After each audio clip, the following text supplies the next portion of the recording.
नमस्कार, माय माउली हिंदी समाचार में आपका स्वागत है और मैं हूं शेख इस्माइल। विश्वकर्मा सुतार मराठी वाड़ाई समाज के तत्वावधान में सोमवार को बालाजी गार्डन में वर वधु परिचय मंच कार्यक्रम को जबरदस्त प्रतिसाद मिला। जिले के मंत्री सीतक्का मुख्य अतिथि के रूप में उपस्थित हुए और ज्योति प्रज्वलित किया।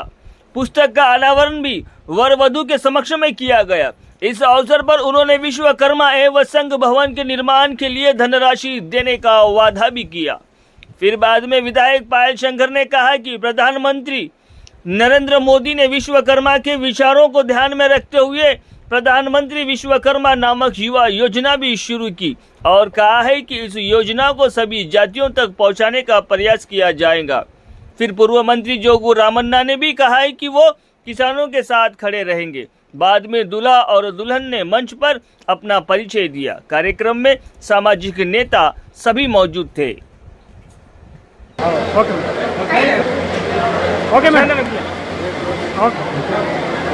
श्री विश्वकर्मा सुतार मराठी समाज संक्षेम संघం అందరికీ కూడా నమస్కరిస్తూ చేస్తా ఉన్నా। చాలా సంతోషంగా ఉన్నది।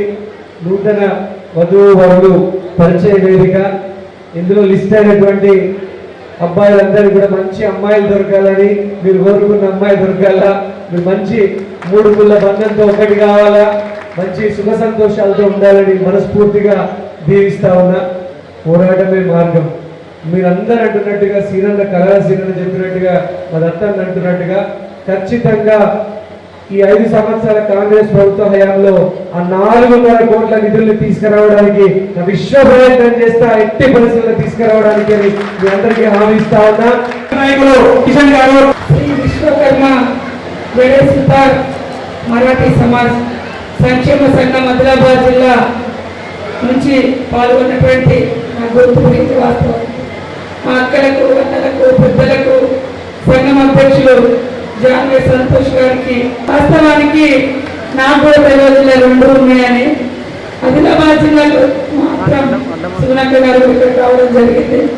సోదరులందరికీ, పత్రికా మీడియా సోదరులకు, నాయకులకు నేను ఇక్కడికి వచ్చిన తర్వాత కొన్ని మరాఠీలో అంటే మహారాష్ట్రలో ఉండే కులాలు కూడా ఇక్కడ ఉన్నాయి। అటు వరంగల్ సైడు, హైదరాబాద్ సైడు ఈ కులాలు కొన్ని లేవు కాబట్టి వాటిని కూడా గుర్తించి, ఎందుకంటే ఇక్కడ ఓటు హక్కు ఉండి ప్రజాప్రతినిధులను ఎన్నుకుంటున్నారు కాబట్టి తప్పకుండా మీరు అడిగేటువంటి న్యాయమైన డిమాండ్లను పరిష్కరిస్తాం। గతంలో కూడా తెలంగాణలో కానీ వడ్రంగి వృత్తి చేసేటువంటి వాళ్ళు కానీ నా దగ్గరికి వచ్చి చాలాసార్లు మా మీద ఫారెస్ట్ వాళ్ళు ఇబ్బందులు పెడుతున్నారంటే అసెంబ్లీలో నేనే ప్రశ్నించడం జరిగింది। మీరు అడిగినటువంటి న్యాయమైన డిమాండ్ తప్పకుండా నేను ఈ జిల్లాకు ఇన్ఛార్జ్ మినిస్టర్గా ఉన్నా, మరి కలెక్టర్ గారికి చెప్పి మీరు ఒకవేళ స్థలం చూసుకుంటే ఉండి ఉంటే వెంటనే మా నిధుల నుంచి వెంటనే శాంక్షన్ ఇచ్చారు।